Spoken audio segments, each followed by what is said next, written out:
အားလုံးပဲမင်္ဂလာပါခင်ဗျကျွန်တော်ရဲ့ easy to make by သူရိန်ဆိုတဲ့ channel လေးကနေပြန်လဲကြိုဆိုလိုက်ပါတယ်ခင်ဗျ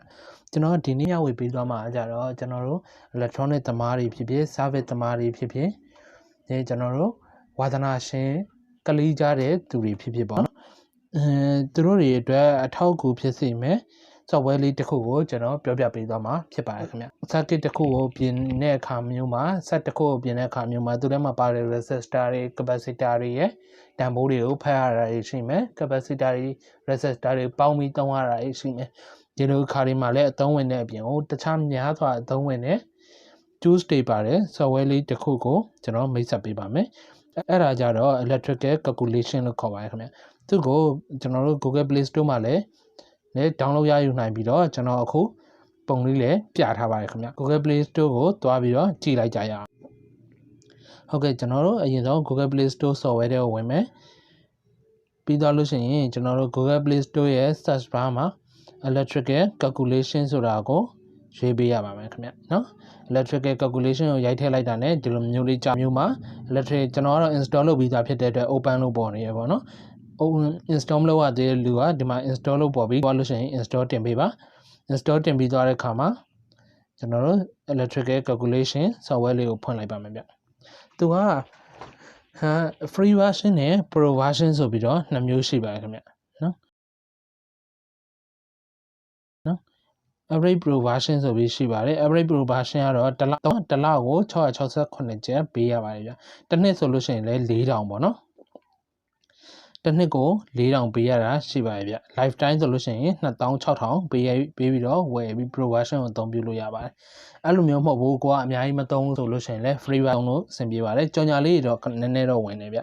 အဲ့ကြလို့ရှိရင်သူ့မှာဘာတွေပါလဲဆိုတော့ wire side တွေတွက်လို့ရတယ် voltage drop တွေတွက်လို့ရတယ်ပြီးလို့ရှိရင် calculation of current တွက်လို့ရတယ် calculation voltage တွက်လို့ရတယ် active power ပေါ့နော် active power တွေတွက်လို့ရတယ်ဒါတွေအများကြီးတွက်လို့ရတဲ့အပြင်ဟိုမှာအဓိကကျွန်တော်တို့ဆောနာရှိမှပြောခဲ့တယ်အဖြစ်မနေကျွန်တော်တို့သိတဲ့ resistor တွေရဲ့တန်ဖိုးတွေ capacitor တွေရဲ့တန်ဖိုးတွေ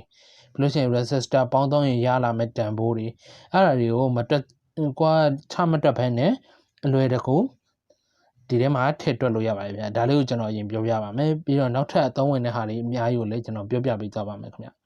အရင်ဆုံးကျွန်တော်တို့ resistor တစ်လုံးကိုကာလာမသိဘူးတန်ဖိုးသိတယ်ကာလာမသိဘူးဆိုလို့ရှိရင်ကျွန်တော်တို့ resistor color for value တွေကိုဝင်လိုက်ပါကြော်ညာလေးလာလို့ရှိရင်ဒီတောင်းကအမှားလေးကိုနှိပ်လိုက်ပါကျွန်တော်ကတန်ဖိုးသိတာဖြစ်တဲ့အတွက်တန်ဖိုးကိုရိုက်ထည့်ပါမယ်ကျွန်တော်တို့အခု100 ohm ဟိုလိုချင်တဲ့အတွက်100 ohm လို့ရိုက်ထည့်ပြီးတော့ calculate နှိပ်လိုက်ပါဒီမှာကျွန်တော်တို့ 5% 10% အဲ့လိုမျိုးကျွန်တော်တို့ resistor တွေမှာ gold နဲ့ဆိုလို့ရှိရင် 5% silver နဲ့ဆိုလို့ရှိရင် 10% အဲ့လိုမျိုးလေးတွေရွေးတာရှိပါတယ်အကောင်လေးတွေရွေးပေးလို့လည်းရပါတယ်ပြီးလို့ရှိရင်ကျွန်တော်တို့ဒါဆို100 ohm ပေါ့ညိုနဲ့ညို gold ပေါ့နော်100 ohm အကယ်၍ကျွန်တော်တို့1000 ohm 1k လို့ကျင်တယ်ဆိုလို့ရှိရင်လည်း1000 ohm လို့ရိုက်ထည့်လို့ရသလိုဘယ်လိုရိုက်လို့ရသေးလဲဆိုလို့ရှိရင် 1k လို့ရိုက်လို့ရပါတယ်ဗျ 1k ဆိုပြီးတော့ကျွန်တော်တို့ရိုက်ထည့်လိုက်လို့ရှိရင်လည်းညိုနဲ့နီဆိုပြီးတော့ကာလာကုတ်ကိုပြန်ပြပေးပါဗျ။ Okay ကျွန်တော်တို့ကတန်ဖိုးမသိဘူးကာလာကုတ်ပဲသိတယ်ဆိုလို့ရှိရင်လည်းကြည့်လို့ရပါတယ်ကာလာကုတ်ပဲသိတယ်ဆိုလို့ရှိရင်ကျွန်တော်တို့ resistor ကာလာကုတ်ဆိုတဲ့တွေကိုသွားပေးပါဗျ။ resistor ကာလာကုတ်ထဲမှာကိုယ်ဒီမှာရှိ resistor number of string 4လား3လား5လားဆိုတာဒါအကြောင်းအရေးအတွက်လေးပေါ့နော် number of string 4ချောင်းဆိုလို့ရှိရင်ဒီ4ချောင်းမှာကိုယ်ဒီမှာရှိတဲ့အပေါင်းပထမဆုံးကအညိုဆိုရင်အညိုဒုတိယအကြောင်းကအနက်ဆိုအနက်တတိယအကြောင်းအနီဆိုအနီထည့်ပေးပြီး calculate လုပ်လိုက်တာ ਨੇ ဘယ်လောက် ohm ဆိုတာကို percentage ဘယ်လောက်ဆိုတာကိုသူတစ်ခါတည်းပြပေးမှာဖြစ်ပါတယ်ဗျဒါက resistor ရဲ့တန်ဖိုးကြည့်နီတန်ဖိုးသိတယ်ကာလာကြည့်နီကာလာသိတယ်တန်ဖိုးကြည့်နီပါဗျနောက်တစ်ခုကကျတော့ capacitor ကာလာကုတ်capacitor ကုတ်ပေါ့နော် capacitor ကုတ်ဆိုလို့ရှိရင်လည်းသူက capacitor သေးသေးလေးတွေပေါ်မှာကျွန်တော်တို့1 or 2တို့1 or 3တို့အဲ့လိုမျိုးလေးရေးထားတာရှိရပြီးလို့ရှိရင် 3.3 ps တော့ဘာလို့အဲ့လိုမျိုးဟာတွေကိုသိဖို့ 4.7 လို့ဘာလို့ရေးထားတာလေးတွေကိုတန်ဖိုးသိဖို့အတွက်ကို capacitor ကုတ်ဆိုတဲ့ထဲမှာကျွန်တော်တို့သွားကြည့်လို့ရပါတယ်ဗျနော် capacitor ကုတ်ထဲမှာအခုကျွန်တော်ပြပေးမှာကြတော့ဒီမှာ 3.3 ဆိုလို့ရှိရင် 3.3 pf 4.7 ဆိုရင် 4.7 ပြည့်10ဆိုရင်10ပြည့်ဒါတွေကများသောအားဖြင့်အသုံးပြုကြရပါတော့ပြောချင်105 104 102ဒါတွေကတော်တော်များများ circuit တွေမှာအသုံးပြုကြတဲ့ capacitor လေးတွေဖြစ်ပါတယ်ဗျနောက်ထပ်အသုံးဝင်တာကြတော့ဗာလဲဆို resistor တွေကိုပေါင်းသုံးတဲ့အခါမှာပေါ့နော်ကျွန်တော်တို့ resistor တွေကိုပေါင်းသုံးတဲ့အခါမှာကျွန်တော်တို့ဆိုလို့ရှိရင် series သုံးမလား parallel သုံးမလားဒါမျိုးတွေရှိတယ်အကယ်၍ series ဆက်လို့ရှိရင် resistor တန်ဖိုးက2ဆဖြစ်သွားမယ် parallel ဆက်ရင်1 watt ဖြစ်သွားမယ်ပေါ့နော်အဲ့အမျိုးကိုကျွန်တော်တို့တွက်မယ်ဆိုလို့ရှိရင်တစ်လုံးနှလုံးနဲ့တွက်ရတာဆိုလို့ရှိရင်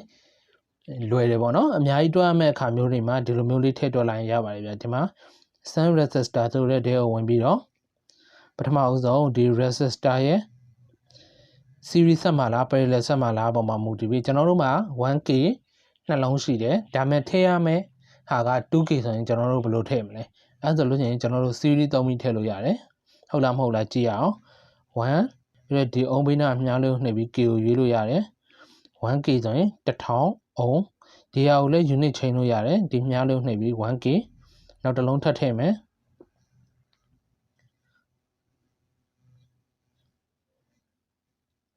2k ဖြစ်သွားပြီဗျာနော် series ဆက်လိုက်လို့ရှိရင်သူက2ဆဖြစ်သွားတယ် 1k ကိုပဲ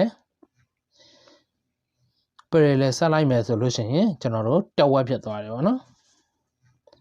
ဒါကျွန်တော်တို့ဒီ software ထဲမှာဆိုလို့ရှိရင်အလွယ်တွက်လို့ရပါပြီဗျဒါဆိုလို့ရှိရင်အုံးနဲ့ပြလို့ရတယ်ကီလိုအုံးနဲ့ပြလို့ရတယ်မဂါအုံးနဲ့ပြလို့ရတယ်ဗောနော်ကိုလိုချင်တဲ့ unit နဲ့ပြောင်းတွက်လို့ရပါတယ်ဗျအဲ့လိုပဲကျွန်တော်တို့ဂျာနှလုံးကအညီမဟုတ်ဘဲနဲ့ဆိုလို့ရှိရင်လည်းကျွန်တော်တို့ပြောင်းတွက်လို့ရပါတယ် 1k ရဲ့နှစ်တစ်လုံးက 1.5k ရဲ့အဲဆိုလို့ရှိရင် total က 2.5k ရမှာဖြစ်ပါတယ်ဗျအဲ့လိုမျိုးတွက်လို့ရတယ်အဲ့လိုမျိုးပဲ capacitor ကိုလည်းပေါင်းပြီးတွက်လို့ရပါတယ် capacitor နဲ့ resistor နဲ့ကြတော့ကျွန်တော်တို့ကပြောင်းပြန်ဖြစ်ပါတယ်ဗျအဲဆိုတော့ကျွန်တော်တို့ဒီမှာကြော်ညာလေးတက်လာတဲ့အတွက်ပိတ်လိုက်မယ် capacitor တန်ဖိုး4900 UF ပေါ့4900 UF ကိုနှလုံးကို series ဆက်လိုက်ရင်ဘယ်လောက်ဖြစ်သွားမလဲ4900 UF ကိုနှလုံး series ဆက်လိုက်တဲ့အခါမှာ2350 UF ရတယ်အဲ့မှာ PF နဲ့ယူမလား NF နဲ့ယူမလား Forex နဲ့ယူမလားဒီလိုမျိုးလဲကျွန်တော်တို့တွက်လို့ရဗျအဲ့ဆိုရင်ကျွန်တော်တို့ဒါက capacitor မှာကြတော့ series ဆက်ရင်တန်ဖိုးနည်းသွားတယ် parallel ဆက်ရင်တန်ဖိုးများလာဖြစ်ပါတယ်ခင်ဗျ4900 UF ဆိုရင်9400 UF ထွက်ပါတယ် F နဲ့ Forex နဲ့လည်းယူလို့ရပါတယ်ခင်ဗျအဲ့ဒါအပြင်ကိုသူ့စီမှာကြတော့နောက်ထပ်ဘာတွေအသုံးဝင်သေးလဲဆိုလို့ရှိရင်ကျွန်တော်တို့ resistor ပေါ့နော် LED တစ်လုံးမှာသုံးမဲ့ resistor ရဲ့ဘယ်လောက် resistor သုံးရမလဲဆိုတာကိုလည်းကျွန်တော်တို့ဒီမှာတွက်လို့ရပါတယ်ခင်ဗျအဲ့ဒါဆိုတော့ကျွန်တော်တို့အခု voltage ထည့်လိုက်မယ်ကျွန်တော်တို့ voltage ထည့်မယ်ပြီးသွားလို့ရှိရင် LED ကို LED ရဲ့ဘို့ပေါ့နော်ဘယ်လောက်ဘို့ခံနိုင်လဲဆိုတဲ့ဟာကိုကျွန်တော်တို့ထည့်မယ်ပြီးလို့ရှိရင်ဘယ်လောက် milli ampere ခံနိုင်လဲဆိုတာကိုထည့်ပြီးတော့ calculate လုပ်လိုက်တာ ਨੇ ဘယ်လောက်အုံးသုံးရမယ်ဆိုတဲ့ resistor value ထွက်လာမှာဖြစ်ပါတယ်ဗျအဲ့လိုပဲကျွန်တော်တို့ battery life cycle အတွက်မှာပေါ့နော်ကျွန်တော်တို့တွဲဖို့ရှိတဲ့ battery ကိုဘယ်လောက် AH ပေါ့ 24AH ရှိမယ်တွဲဖို့ 24AH ရှိတဲ့ battery ကိုလောက်က100 watt ဆွဲမယ်ဆိုလို့ရှိရင်100 watt နဲ့ battery ရဲ့ discharge 100% ပေါ့နော် battery ထဲမှာရှိသမျှအားအကုန်သုံးမယ်ဆိုလို့ရှိရင်ကျွန်တော်တို့ဘယ်လောက်ရမလဲ ampere လောက် ampere ကတော့ 8.33 ampere ရှိမယ် duration က2နာရီကျော်ပေါ့နော်3နာရီဝန်းကျင်လောက်သုံးလို့ရမယ်အဲ့လိုမှမဟုတ်ဘဲနဲ့ကျွန်တော်တို့ဒီမှာ80%မဲ့သုံးမယ်ဆိုရင်2နာရီနဲ့18မိနစ်ပဲသုံးလို့ရမှာဖြစ်ပါတယ်ဗျအဲ့လိုမျိုး battery life ကိုလည်းတွက်လို့ရပါတယ်ခင်ဗျပြီးလို့ရှိရင်ကျွန်တော်တို့ wiring တွေအတွက်ကိုကျွန်တော်တို့ transformer wiring တွေအတွက်အပတ်ရေးတွက်ချင်တယ်ဒီ software ထဲမှာတွက်လို့ရပါတယ်ဒါကတော့ရိုးရိုးပေါ့နော် main ထဲမှာပါတဲ့ဟာပေါ့ဒီ key လေးတွေကြတော့သူက promote မှာပဲသုံးလို့ရမှာဖြစ်ပါတယ်ကျွန်တော်တို့ဒီ free mode မှာကြတော့မရဘူးပေါ့နော်နောက်တစ်ခုကကြတော့ဒီ motor ပေါ့ motor မှာဆိုလို့ရှိရင်လည်း motor ရဲ့ current တွေ power တွေ အဲ့ဒါတွေကိုတွက်လို့ရမယ်ပြီးသွားလို့ရှိရင်ကျွန်တော်တို့ဒီမှာ logic တွေလည်းတွက်လို့ရမှာဖြစ်ပါတယ်ပြီးလို့ရှိရင် conversation ထဲမှာဆိုလို့ရှိရင် AWG conversation SWG ပေါ့နော် standard wire gate တွေ American wire gate တွေကိုလည်းကျွန်တော်တို့ဒီမှာတွက်လို့ရမယ်ပြီးလို့ရှိရင်ကျွန်တော်တို့ဘယ် conductor site တွေကိုလည်းကျွန်တော်တို့ကြည့်လို့ရမှာဖြစ်ပါတယ်အဲ့လိုမျိုးပဲကျွန်တော်တို့နောက် temperature compensation pressure compensation အဲ့လိုမျိုး kilowatt တွေ AH ကနေ kilowatt ပြောင်းတာတွေအဲ့ဒါတွေကိုလည်းကျွန်တော်တို့တွက်ချက်လို့ရမှာဖြစ်ပါတယ်တော်တော်ဆုံးဆုံးလင်းလင်းပါတဲ့ software လေးဖြစ်တဲ့အတွက်ကြောင့်မလို့ကျွန်တော်ပြောပြပေးခြင်းဖြစ်ပါတယ်ဗျအဲ့ဒါဆိုလို့ရှိရင်ကျွန်တော်တို့ပင်အောက်တွေလည်းကျွန်တော်တို့ကြည့်လို့ရမယ်ပေါ့နော်ပင်အောက်တော်တော်များများလည်းကြည့်လို့ရမယ် formula တွေလည်းပါမယ်ပေါ့ formula တွေကတော့ promote မှာပဲသုံးလို့ရတာများပါတယ်ဗျဟုတ်ကဲ့ကျွန်တော်ရဲ့နောက်ထပ်သုံးဝင်မဲ့ software လေးတွေပြီးသွားလို့ရှိရင်အိမ်မှာအလွယ်တကူပြုပြင်လို့ရမယ်နီလန်းလေးတွေနဲ့ကိုယ်တိုင်းတီထွင်ဖန်တီးလို့ရတဲ့နီလန်းလေးတွေကိုကျွန်တော်တင်ဆက်ပေးသွားမှာဖြစ်တဲ့အတွက်ကိုကျွန်တော်ရဲ့ easy to make by Turing ဆိုတဲ့ channel လေးကို subscribe ကလေးလုပ်ပြီးတော့ notification လေးနှိပ်သွားပေးဖို့မမေ့ပါနဲ့ခင်ဗျအားလုံးကိုကျေးဇူးတင်ပါတယ်